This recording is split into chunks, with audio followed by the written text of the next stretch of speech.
Hello students, मैं doctor Isha Bansal, सहायक आचार्य EIFM राजकीय महाविद्यालय सुमेरपुर से। आज की वीडियो में हम बात करते हैं बीकॉम द्वितीय वर्ष के लिए प्रश्न पत्र द्वितीय अंतर्राष्ट्रीय व्यापार एवं वित्त। आज की वीडियो में बात करेंगे भुगतान संतुलन की अवधारणा। पिछले वीडियो में मैंने आपसे बात की थी व्यापार संतुलन और भुगतान संतुलन के बारे में चल रहा था हमारा टॉपिक। व्यापार संतुलन के बारे में हम पढ़ चुके हैं। भुगतान संतुलन के बारे में हमारा टॉपिक चल रहा था, जिसमें उसका अर्थ क्या होता है, भुगतान संतुलन का विवरण कैसा है, व्यापार संतुलन और भुगतान संतुलन में क्या अंतर है, ये हम पढ़ चुके हैं। आज के वीडियो में हम पढ़ेंगे भुगतान संतुलन की विशेषताएं और भुगतान संतुलन में असाम्य के प्रकार, जिसमें संरचना संबंधी असाम्य और चक्रवत और मौद्रिक असाम्य के बारे में आज हम इस वीडियो में बात करेंगे। तो स्टार्ट करते हैं भुगतान संतुलन की विशेषताओं से। तो लेट अस स्टार्ट। भुगतान संतुलन की विशेषताएं। देखिए, भुगतान संतुलन के बारे में मैंने आपको बताया था कि भुगतान संतुलन एक ऐसा विवरण या ब्यौरा है जिसमें एक देश की दृश्य और अदृश्य मदे या दृश्य और अदृश्य व्यापार को सम्मिलित किया जाता है। तो इस भुगतान संतुलन में क्या क्या विशेषताएं होती है वो हम देखते हैं। फर्स्ट देखिए, भुगतान संतुलन किसी देश का शेष विश्व के साथ हुए संपूर्ण आर्थिक लेन देनों का ब्यौरा होता है। अर्थात भुगतान संतुलन एक ऐसा विवरण है या ब्यौरा है जो एक देश के उन समस्त व्यवहारों को दर्शाता है जो अन्य देशों के साथ किए गए हैं। यानी कि विश्व में प्रत्येक देश के साथ एक देश ने क्या क्या लेन देन किए हैं, चाहे वो वस्तुओं के लेन देन है या सेवाओं के लेन देन है, उन समस्त लेन देनों को दर्शाने वाला ब्यौरा ही भुगतान संतुलन है। मैंने आपको बताया था व्यापार संतुलन में सिर्फ दृश्य व्यापार को सम्मिलित किया जाता है, जबकि भुगतान संतुलन में दोनों ही प्रकार के व्यापार को सम्मिलित किया जाता है। नेक्स्ट देखते हैं, भुगतान संतुलन आर्थिक व्यवहारों के एक विवरण के रूप में प्रस्तुत किया जाता है। मीन्स क्या हुआ, अर्थात भुगतान संतुलन में मौद्रिक व्यवहारों को सम्मिलित किया जाता है। यानी कि ऐसे व्यवहार जिनका हम मुद्रा में मापन कर सकते हैं, सारे आर्थिक व्यवहार जो मुद्रा में मापन किए जा सकते हैं, वो सभी व्यवहार भुगतान संतुलन में प्रदर्शित किए जाते हैं, प्रस्तुत किए जाते हैं। नेक्स्ट देखते हैं, भुगतान संतुलन में दृश्य एवं अदृश्य व्यापार की समस्त मदों का समावेश होता है। मीन्स भुगतान संतुलन एक ऐसा विवरण है जिसमें देश का दृश्य व्यापार और अदृश्य व्यापार दोनों को सम्मिलित किया जाता है। अब दृश्य व्यापार क्या होता है, मैंने आपको बताया था, वस्तुओं का जो व्यापार है वो कहलाता है दृश्य व्यापार, और अदृश्य व्यापार जितनी भी सेवाएं हैं, बैंकिंग सेवाएं हैं, बीमा संबंधी सेवाएं हैं, जहाजरानी की सेवाएं हैं, तो इस प्रकार से या ट्रांसपोर्टेशन वगैरह है, एयर सेवाएं हो सकती हैं। ये जितनी भी सेवाएं हैं वो किस में सम्मिलित की जाती है, अदृश्य व्यापार में। तो इस प्रकार से ये दृश्य व्यापार और अदृश्य व्यापार, इसके समस्त मदों का समावेश कहाँ किया जाता है, भुगतान संतुलन में। तो भुगतान संतुलन की एक विशेषता हो गई, दृश्य और अदृश्य व्यापार दोनों का समामेलन होता है इसमें। नेक्स्ट देखिए, भुगतान संतुलन एक निश्चित समयावधि के समस्त आर्थिक व्यवहारों का लेखा जोखा होता है। यानी कि भुगतान संतुलन एक निश्चित समयावधि से संबंधित है। एक निश्चित समय, एक निश्चित टाइम पीरियड में जितने भी आर्थिक लेन देन हुए हैं उन सब का ब्यौरा भुगतान संतुलन में प्रदर्शित किया जाता है। और ये समयावधि जनरली होती है सामान्य रूप से 1 वर्ष की अवधि। तो 1 वर्ष के भीतर एक देश में जितने भी लेन देन हुए हैं उन सब का ब्यौरा भुगतान संतुलन के अंदर किया जाता है। तो एक निश्चित समय अवधि से संबंधित विवरण पत्र हो गया है ये। नेक्स्ट देखते हैं, भुगतान संतुलन सदैव संतुलित होता है। देखिए, मैंने आपको बताया था कि भुगतान संतुलन हमेशा संतुलन में रहता है। कारण क्या है उसका, यदि किसी भी पक्ष में, मैंने आपको बताया था भुगतान संतुलन 2 पक्षों में डिवाइडेड होता है, प्राप्ति साइड और भुगतान साइड। यदि किसी भी पक्ष में कोई डिफरेंस है तो वहाँ पर उसका जो डिफरेंस है वो किससे कवर करेंगे, स्वर्ण के आयात निर्यात से। तो इसका मतलब क्या हुआ, जो भी डिफरेंस था वो स्वर्ण के आयात निर्यात से कवर होते ही दोनों पक्ष संतुलित अवस्था में आ जाते हैं। तो इसलिए ये हमेशा संतुलित अवस्था में रहेगा, डिफरेंस इसमें कभी भी नहीं होता। लेकिन वास्तविक अर्थ में अगर हम देखें, अगर वो स्वर्ण का जो आयात निर्यात है उसको हम हटाएं तो ये देखा जाता है ये असाम्य में होता है। आयात निर्यात एक्चुअल में बराबर हो ये कभी भी आवश्यक नहीं है। तो इस प्रकार से दोनों पक्ष एक जनरली ये माना जाता है कि भुगतान और प्राप्ति बराबर है, क्योंकि जो भी डिफरेंस है वो स्वर्ण के आयात निर्यात से कवर कर दिया गया है। तो इस प्रकार से भुगतान संतुलन सदैव संतुलित होता है। नेक्स्ट देखिए, भुगतान संतुलन का निरंतर घाटा देश को विदेशी विनिमय संकट में धकेल सकता है। यदि इस भुगतान संतुलन में निरंतर घाटे की स्थिति है तो ये देश के लिए बहुत ही बड़ी संकट की स्थिति, विनिमय संकट की स्थिति कही जाएगी। घाटे की स्थिति कब होगी, जब देश के आयात बहुत ज़्यादा हैं और निर्यात उसकी तुलना में कम है। आयातों की तुलना में यदि निर्यात कम होते हैं तो देश के पास विदेशी मुद्रा भंडार कम होते जाते हैं, जो देश के लिए एक संकट की स्थिति है, अच्छी स्थिति नहीं है। तो इस प्रकार से भुगतान संतुलन में निरंतर घाटा बना रहेगा तो वो देश के लिए एक संकट की स्थिति को दर्शाएगा। तो इस प्रकार से ये हमने देखी भुगतान संतुलन की विशेषताएं। नेक्स्ट पढ़ते हैं। नेक्स्ट हम देखते हैं भुगतान संतुलन में असाम्य के प्रकार। ये जो असंतुलन की स्थिति होती है उसके क्या प्रकार है, देखिए क्या कारण है, कैसे दूर करेंगे वो हम बाद में देखेंगे। अभी देखते हैं इसके क्या प्रकार है। तो भुगतान संतुलन में असाम्य उत्पन्न करने वाले कारणों को दो भागों में विभाजित किया जा सकता है। संरचना संबंधी असाम्य, सेकंड है चक्रवत और मौद्रिक असाम्य। तो इस प्रकार से इन असाम्य के प्रकारों का हम अलग अलग वर्णन करेंगे। देखते हैं। सबसे पहला है संरचना संबंधी असाम्य। संरचना संबंधी असाम्य से क्या तात्पर्य हुआ, यानी कि जो व्यापार संरचना है उसमें परिवर्तन होने के कारण साम्य उत्पन्न हो जाए। असाम्य का मतलब मैं आपको बता चुकी हूँ, असंतुलन, यदि आयात निर्यात में किसी भी प्रकार का परिवर्तन हो जाता है, दोनों बराबर नहीं है तो असाम्य की स्थिति उत्पन्न हो जाती है। तो इस प्रकार से संरचना संबंधी असाम्य का मतलब हुआ यदि उत्पादन के क्षेत्र में किसी प्रकार का कोई तकनीकी परिवर्तन हो जाए या उपभोक्ताओं की प्रेफरेंस में, प्राथमिकताओं में किसी प्रकार के परिवर्तन हो जाए या वस्तुओं और सेवाओं की रचना में किसी भी प्रकार का परिवर्तन हो जाए तो वो संरचना संबंधी परिवर्तन कहलाते हैं। इसके कारण जो भी असंतुलन उत्पन्न होगा तो वो कहलाएगा संरचना संबंधी असाम्य। इसमें क्या क्या पॉइंट हम किस आधार पर इसको डिवाइड कर सकते हैं। फर्स्ट पॉइंट देखिए, उत्पादन की संरचना में परिवर्तन, यानी कि किसी भी देश में यदि उत्पादन की संरचना में कोई भी परिवर्तन होता है तो आयात निर्यात पर इसका प्रभाव पड़ेगा। अर्थात अगर देश में औद्योगिक उत्पादन बढ़ रहा है, मान लीजिए किसी भी देश में उत्पादन में वृद्धि होती है तो इसका इफेक्ट क्या होगा, उसको कच्चे माल की ज़्यादा आवश्यकता होगी और जब कच्चे माल की ज़्यादा आवश्यकता है तो उसे कच्चा माल आयात भी करना पड़ सकता है, साथ ही निर्मित माल का निर्यात भी बढ़ेगा वहाँ से, चूँकि तो ये आयात निर्यात में विभिन्नता उत्पन्न कर देगा, एक डिफरेंस उत्पन्न कर देगा। तो इस प्रकार से आयात निर्यात में परिवर्तन उत्पादन की संरचना में परिवर्तन के कारण भी हो सकता है। उत्पादन की यदि नई टेक्निक अपनाई है तो प्रोडक्शन लार्ज स्केल पर होने लगेगा, नई मशीनें मंगा ली है तो लार्ज स्केल पर प्रोडक्शन होने लगेगा, तो उससे भी उत्पादन में परिवर्तन हो जाएगा। क्योंकि किसी नई प्रकार की वस्तु का अगर इनोवेशन हुआ है और उसका उत्पादन देश में प्रारंभ हो जाए तो वो परिवर्तन भी देश में प्रोडक्शन बढ़ेगा, उसका निर्यात बढ़ जाएगा। तो इस प्रकार से ये उत्पादन की संरचना में किसी भी प्रकार का कोई परिवर्तन होता है तो वो आयात निर्यात की मात्रा में परिवर्तन उत्पन्न कर देगा, और जब आयात और निर्यात की मात्रा में किसी भी प्रकार का परिवर्तन उत्पन्न हो जाता है तो उसका इफेक्ट होता है कि भुगतान संतुलन में भी परिवर्तन उत्पन्न हो जाएगा। नेक्स्ट देखते हैं, मांग के स्वरूप में परिवर्तन। मांग के स्वरूप में परिवर्तन से क्या तात्पर्य हुआ, यदि उपभोक्ताओं के लिए जो वस्तुएं हैं उपभोक्ताओं की मांग में ही परिवर्तन हो जाए, उपभोक्ता किसी और प्रकार की वस्तु को प्रिफर करने लगे, उनको पसंद करने लगे। एक एग्जाम्पल के लिए देखिए, भारत से पहले एक जूट के थैले का बहुत अधिक मात्रा में निर्यात होता था और उपभोक्ताओं की मांग में परिवर्तन हुआ, जूट के थैलों का स्थान किसने ले लिया, प्लास्टिक के थैलों ने।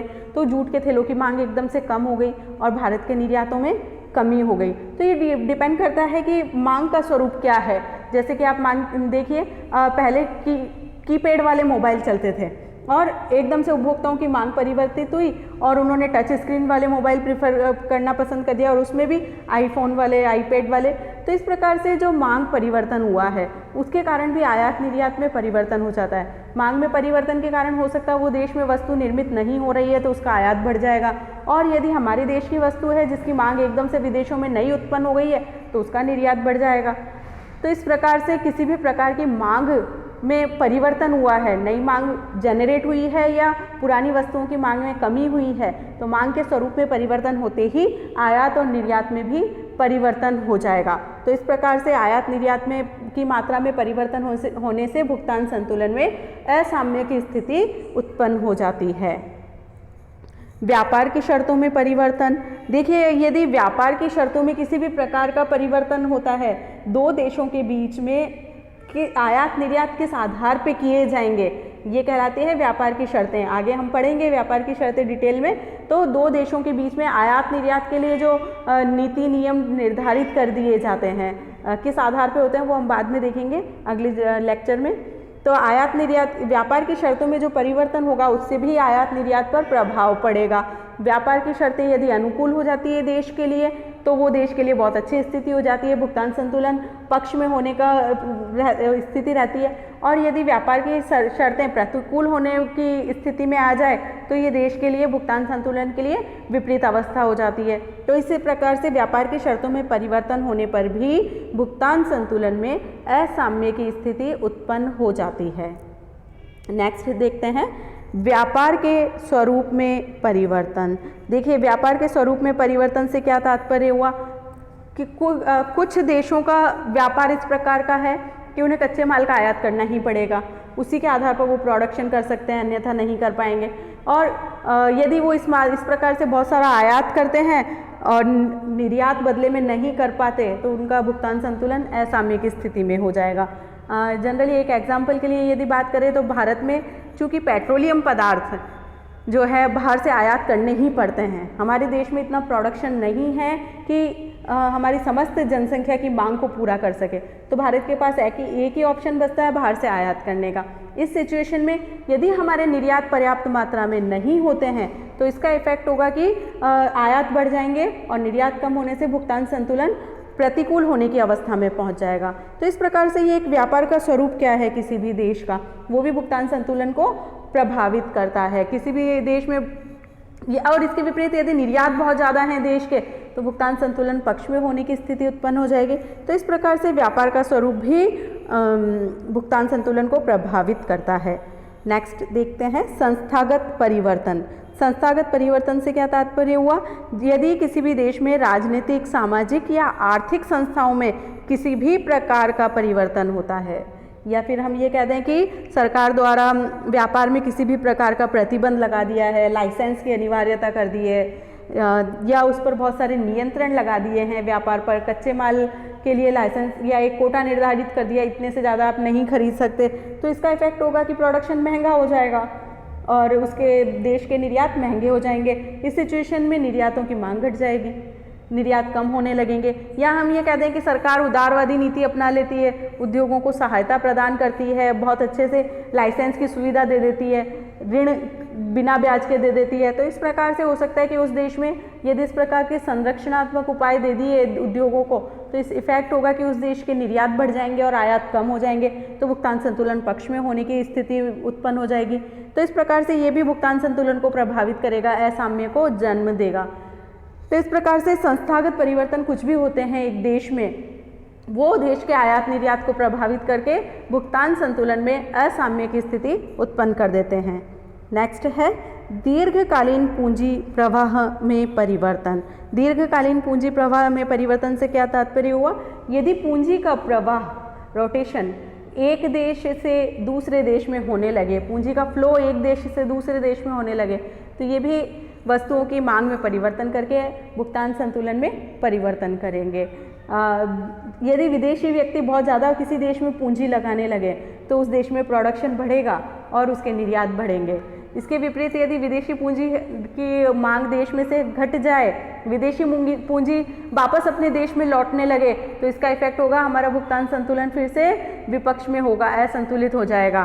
तो इस प्रकार से दीर्घकालीन पूंजी प्रवाह में भी यदि कोई परिवर्तन उत्पन्न होता है तो देश में भुगतान संतुलन में असाम्य की स्थिति उत्पन्न हो जाती है।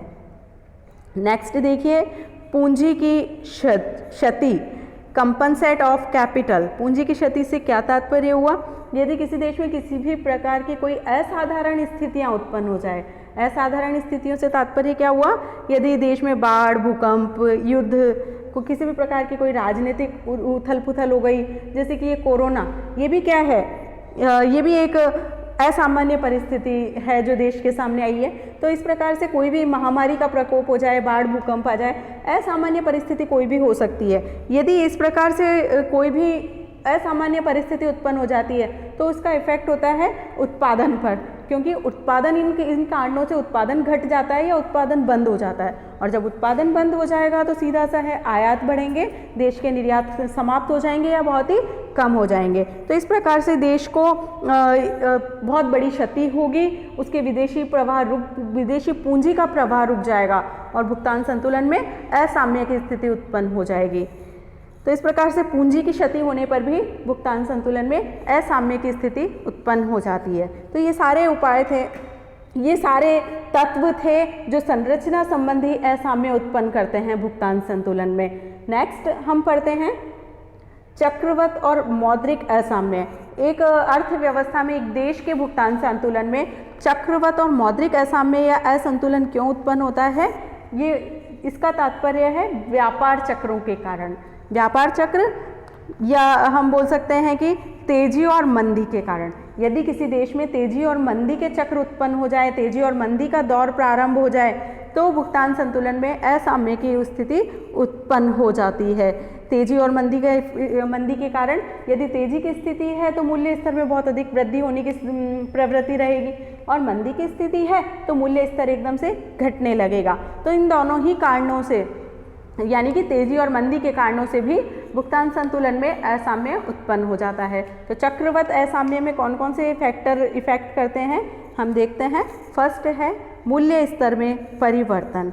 मूल्य स्तर में परिवर्तन से तात्पर्य है कि यदि किसी देश में मूल्य स्तर में कोई परिवर्तन हो जाए, परिवर्तन यहाँ पर हो सकता है या तो मूल्य स्तर में वृद्धि हो सकती है या मूल्य स्तर में कमी हो सकती है। यदि तेजी की स्थिति है तो मूल्य स्तर बहुत ज़्यादा बढ़ेगा, और मंदी की स्थिति है तो मूल्य स्तर घटेगा। अब ध्यान दीजिए, तेजी की स्थिति में जब मूल्य स्तर बढ़ता है बहुत अधिक, तो देश के आयात बढ़ाने पड़ेंगे। चूँकि कीमतें बहुत ज़्यादा हाई हो गई है तो देश के वस्तुओं की मांग विदेशों में घट जाएगी, निर्यात घट जाएंगे। जबकि देश में मूल्य स्तर बढ़ गए, इसलिए देश में वस्तुओं का आयात करना पड़ेगा, और जब आयात करना पड़ेगा तो भुगतान संतुलन में, चूँकि आयात ज़्यादा है, निर्यात कम है, तो असाम्य की स्थिति उत्पन्न हो जाएगी। इसी प्रकार से मंदी की स्थिति में, चूँकि लोगों के पास बहुत ज़्यादा आय नहीं होती, रोजगार नहीं होते, तो देश में वस्तुओं की कीमतें लगातार मांग में कमी के कारण कम होती जाती है। ऐसी सिचुएशन में आयात कम हो जाते हैं और निर्यातों में वृद्धि की संभावनाएं बढ़ जाती है। तो यदि इस प्रकार की स्थिति है तो भुगतान संतुलन, यदि निर्यात में वृद्धि हो गई है तो भुगतान संतुलन में साम्य की स्थिति उत्पन्न होने की संभावनाएं बढ़ जाती है। तो इस प्रकार से मूल्य स्तर में परिवर्तन होने पर भी किसी भी प्रकार का परिवर्तन हो, चाहे वृद्धि हो या कमी हो, भुगतान संतुलन में असाम्य उत्पन्न हो जाएगा, संतुलन नहीं रहेगा। नेक्स्ट है मौद्रिक आय में परिवर्तन। मौद्रिक आय में परिवर्तन से क्या तात्पर्य हुआ? यदि किसी भी प्रकार से देश की जनता की मौद्रिक आय में परिवर्तन हो जाए, दो प्रकार से परिवर्तन हो सकता है, या तो मौद्रिक आय बढ़ सकती है या मौद्रिक आय घट सकती है। यदि मौद्रिक आय बढ़ती है तो उसका क्या इफेक्ट होगा? जब मौद्रिक आय बढ़ेगी तो इसका मतलब है कि उनकी मांग बढ़ेगी, और मांग बढ़ने का तात्पर्य है मांग तुरंत बढ़ती है लेकिन प्रोडक्शन होने में एक टाइम लगता है। प्रोडक्शन का एक पूरा प्रोसेस होता है। Raw material raw material work in progress में कन्वर्ट होगा, फिनिश गुड्स में कन्वर्ट होगा, फिर उसको सेल किया जाएगा। तो इस प्रकार से एक पूरा रोटेशन होता है। कुछ वस्तुओं के निर्माण में तो बहुत ज़्यादा एक टाइम पीरियड लग जाता है, ये पूरा चक्र लग जाता है उनके प्रोडक्शन में, कच्चे माल से निर्मित माल की अवस्था में पहुंचने तक। तो इस प्रकार से, लेकिन मांग तुरंत बढ़ चुकी है, आय बढ़ने से मांग तुरंत बढ़ी है, तो इसका दूसरा इफेक्ट होगा कि कीमतें एकदम से बढ़ जाती है। तो ये कीमतों में जो वृद्धि है ये क्या करेगी, इसके कारण निर्यात कम हो जाएंगे और आयातों में वृद्धि होने की प्रवृत्ति उत्पन्न हो जाएगी और ये भुगतान संतुलन में असाम्य की स्थिति उत्पन्न कर देगी। तो इस प्रकार से मौद्रिक आय में एकदम से परिवर्तन होना भी वस्तुओं और सेवाओं की मांग में परिवर्तन करेगा और भुगतान संतुलन में असाम्य उत्पन्न कर देगा। इसी प्रकार इसके विपरीत यदि मैं बताऊं कि एकदम से मौद्रिक आय घट जाती है, जैसा कि वर्तमान परिस्थितियों में आप देख रहे हैं विभिन्न क्षेत्रों में बेरोजगारी का प्रभाव हमें देखने को मिल रहा है। तो इफेक्ट क्या हुआ, बेरोजगारी के कारण लोगों की आय घटी, आय घटने का इफेक्ट हुआ तुरंत उनकी मांग घट गई है, विभिन्न वस्तुओं की मांग में एकदम से कमी आई। आपने देखा होगा कि मांग में कमी के कारण बहुत से उद्योग तो ऐसे हैं जो अभी स्टार्ट भी नहीं हो पाए हैं, बंद पड़ी है इकाइयाँ। अब जब इस प्रकार की स्थिति उत्पन्न हो जाए देश में तो पहले से जो प्रोडक्शन पड़ा वो एक्सेस पड़ा रहेगा, कीमतें कम हो जाएगी, उनका निर्यात ही करना पड़ेगा। जब देश में मांग नहीं है तो वस्तुओं का निर्यात करना पड़ेगा। तो ये भी स्थिति भुगतान संतुलन में असाम्य को उत्पन्न कर देगी। तो इस प्रकार से मौद्रिक आय में किसी भी प्रकार का परिवर्तन होता है तो वो भी भुगतान संतुलन में असाम्य की स्थिति को उत्पन्न करता है। नेक्स्ट है विनिमय दर में परिवर्तन। विनिमय दर में परिवर्तन से क्या तात्पर्य हुआ, यदि किसी भी कारण से विनिमय दर, विदेशी विनिमय दर घटा दी जाती है तो उसका इफेक्ट होता है कि हमारे निर्यात बढ़ जाते हैं और आयात घटने लगते हैं। जब इस प्रकार की स्थिति है तो भुगतान संतुलन में असाम्य उत्पन्न हो जाएगा। या इसके विपरीत में इसके विपरीत क्या है, यदि विनिमय दर बढ़ा दी जाए, बढ़ रही है विनिमय दर में वृद्धि होती है तो इसका इफेक्ट होता है कि आयात बढ़ते हैं और हमारे निर्यात कम हो जाते हैं। दोनों ही परिस्थितियों में भुगतान संतुलन में असाम्य की स्थिति उत्पन्न हो जाती है। तो इस प्रकार से ये परिवर्तन भुगतान संतुलन में असाम्य की स्थिति को जन्म देते हैं। इस प्रकार से आयात निर्यात की मात्रा में परिवर्तन हो, चाहे पूंजी के आवागमन में किसी प्रकार का परिवर्तन हो जाए, देश के आर्थिक विकास के स्तर में कोई परिवर्तन हो रहा है या विदेशी वस्तुओं की मांग में परिवर्तन होता है या सरकार के जितने भी व्यय हैं सरकार उनमें कमी कर दे या वृद्धि कर दे या विदेशी यात्राओं से संबंधित जो भी व्यय है उनमें कमी वृद्धि हो जाती है, तो ये सारे परिवर्तन भुगतान संतुलन में असाम्य को उत्पन्न करते हैं। तो ये सारे प्रकार थे भुगतान संतुलन में असाम्य उत्पन्न होने के।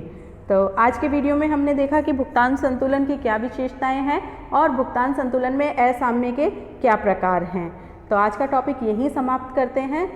कोरोना काल में स्टे होम, स्टे सेफ, अपना ध्यान रखें, अपने परिवार का ध्यान रखें, समाज का ध्यान रखें। इसी के साथ थैंक यू वेरी मच। इससे आगे का टॉपिक हम अगले लेक्चर में कवर करेंगे, अगले वीडियो में कवर करेंगे। Thank you very much.